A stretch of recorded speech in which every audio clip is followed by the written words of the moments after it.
Have you ever wondered what happens to your consciousness the moment you die, and whether that transition leaves any measurable trace in the physical world? Or heard the claim that the human soul weighs exactly 21 grams, based on experiments that allegedly proved consciousness has literal physical mass? What if I told you that this famous 21-gram experiment reveals something far more profound about the physics of death than most people realize? Not proof of the soul's weight, but a demonstration of Emmy Noether's conservation principles applied to the most mysterious transition in human experience. Today, I'm going to expose the real science behind the 21-gram claim, revealing why the moment of death creates measurable physical changes that follow conservation laws, while exploring whether consciousness itself might have properties that bridge the gap between physics and the deepest questions about human existence. The story begins in 1907 with Dr. Duncan MacDougall, a physician in Hayville, Massachusetts, who became obsessed with a question that had haunted humanity for millennia. If consciousness or soul exists as something beyond mere brain activity, shouldn't its departure at death cause some measurable change in the physical body? MacDougall designed what would become one of the most controversial experiments in medical history, weighing dying patients at the exact moment of death to detect any mass loss that might indicate the soul's departure from the physical realm. MacDougall constructed an elaborate experimental setup using a specially designed bed mounted on an industrial scale sensitive to fractions of an ounce. He recruited 6 terminally ill patients, monitoring their weight continuously as they approached death. According to his published results, 5 patients showed immediate weight loss at the moment of clinical death, with the most famous case losing exactly 21.262 grams, rounded to the now legendary 21 grams that has captured public imagination for over a century. But before we explore whether souls have mass, we need to understand the profound physical changes that occur during the dying process through the lens of Emmy Noether's conservation principles. Death isn't a simple on-off switch.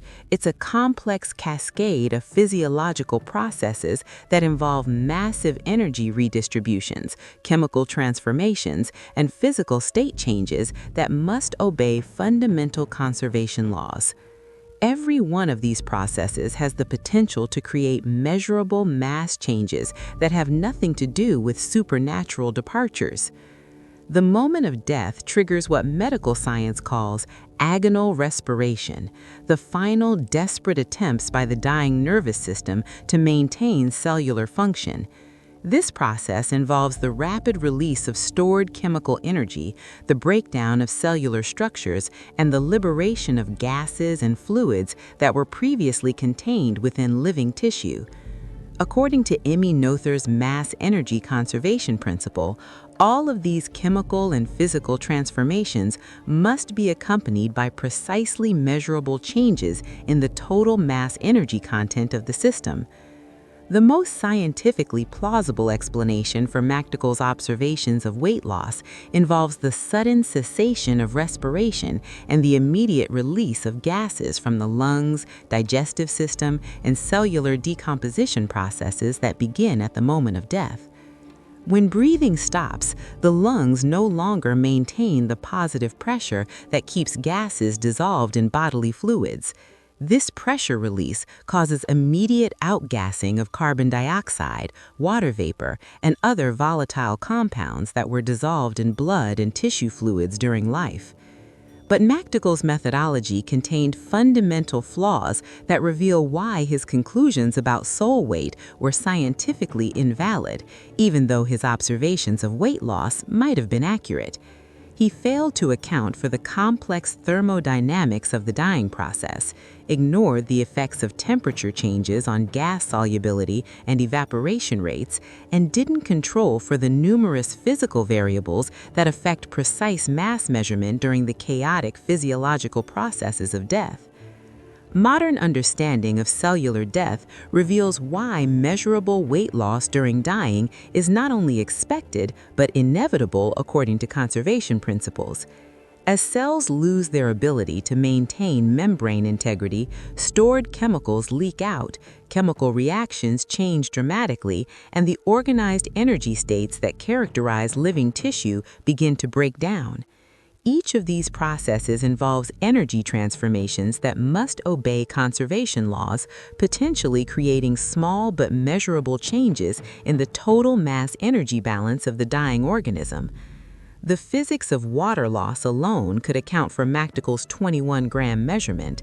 The human body contains approximately 60% water by weight, much of which exists in carefully regulated states within living cells.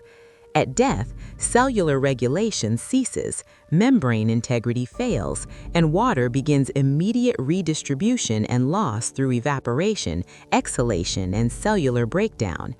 Even small percentages of total body water redistributed through these processes could easily account for the observed mass changes.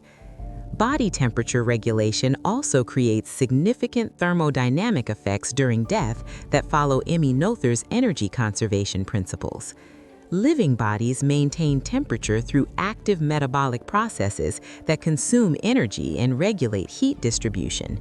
When these processes cease at death, the body immediately begins cooling towards ambient temperature, creating thermal gradients that drive water evaporation and gas expansion that could contribute to measurable weight changes. The experimental replication problems with MacDougall's work reveal why modern science has never confirmed his soul weight hypothesis. Subsequent attempts to replicate his measurements using more sophisticated equipment and better controls have failed to find consistent, reproducible weight loss at the moment of death.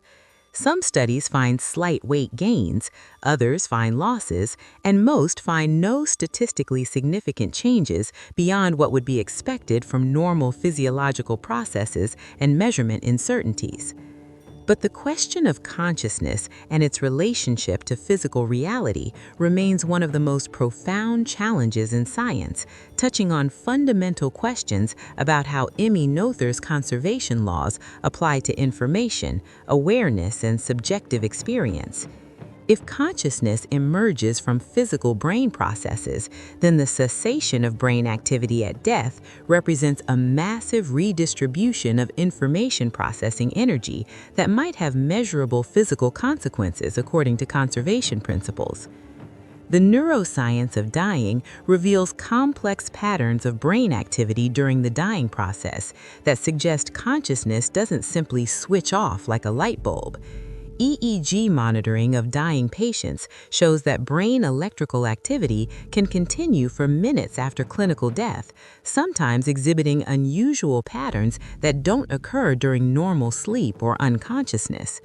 These death-related brain activity patterns represent energy redistributions and information processing changes that must obey physical conservation laws.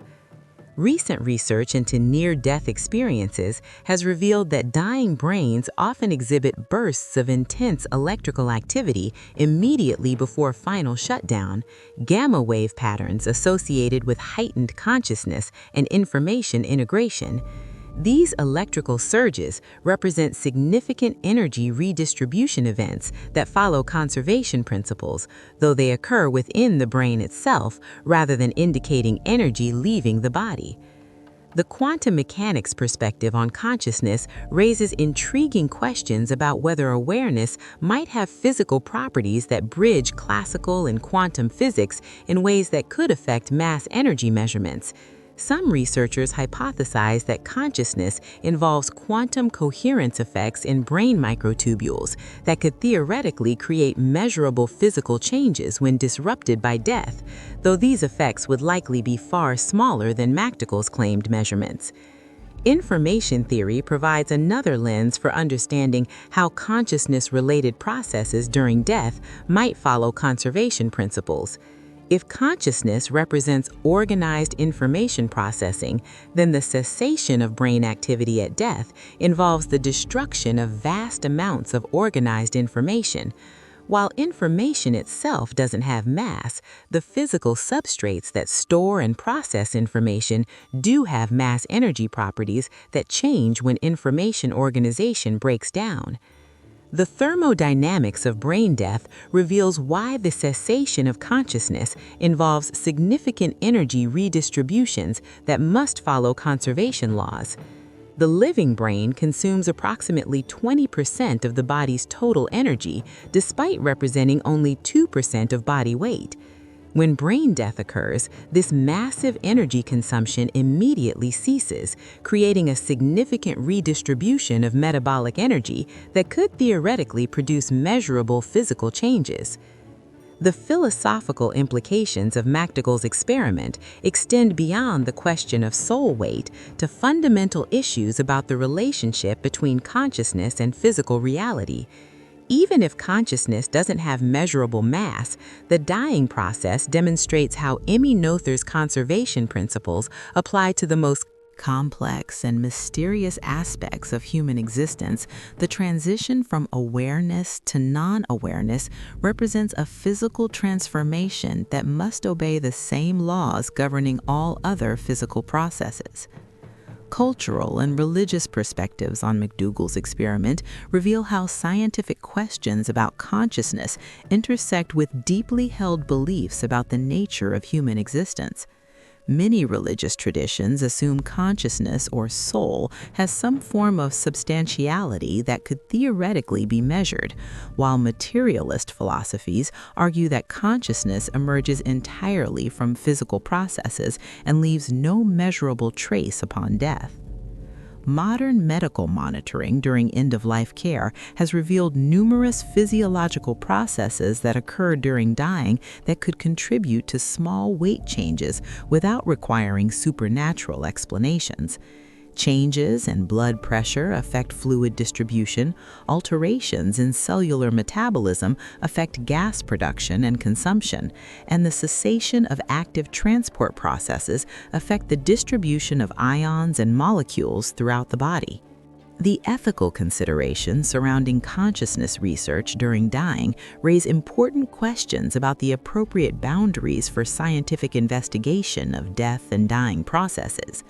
While understanding the physics of death could provide valuable insights into consciousness and end-of-life care, these investigations must balance scientific curiosity with respect for human dignity during the dying process.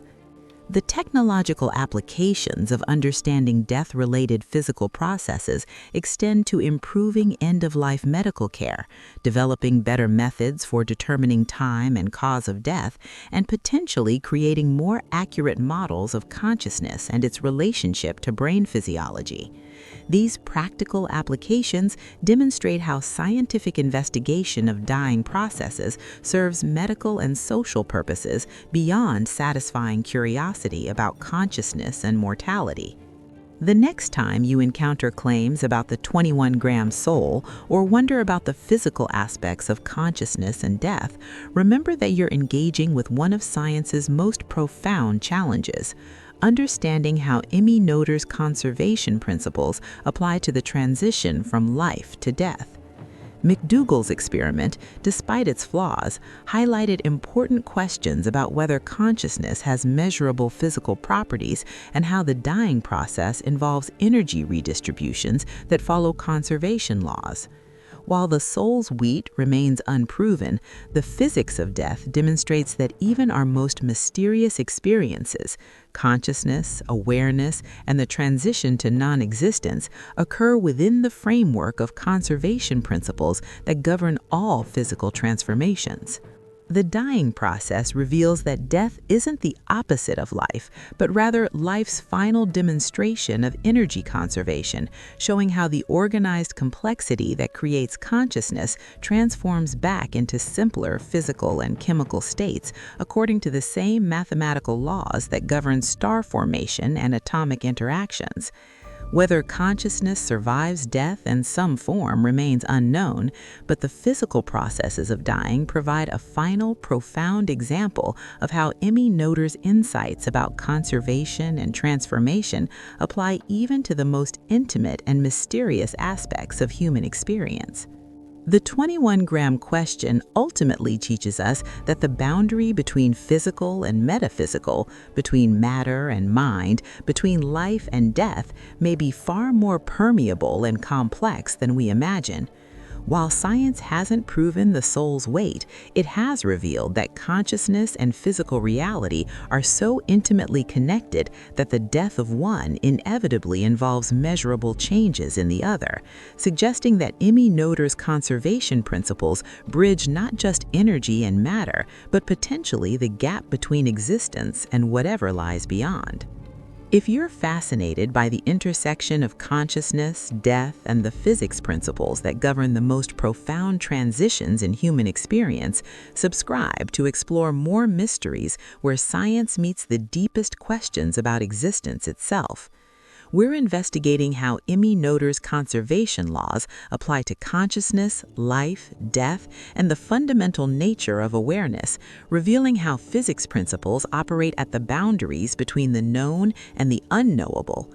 Each video explores another frontier where measurable science encounters the immeasurable mysteries of human existence, transforming our understanding of what it means to be conscious beings living within the mathematical framework that governs reality itself. Hit that subscribe button and join our journey to the edges of scientific understanding, where conservation laws meet consciousness, where measurable physics encounters unmeasurable experience, and where Emmy Noether's insights illuminate even the darkest mysteries of human existence. We're investigating the ultimate questions about the nature of awareness, death, and whatever lies beyond, using the same mathematical principles that govern galaxies to understand the cosmos of consciousness itself.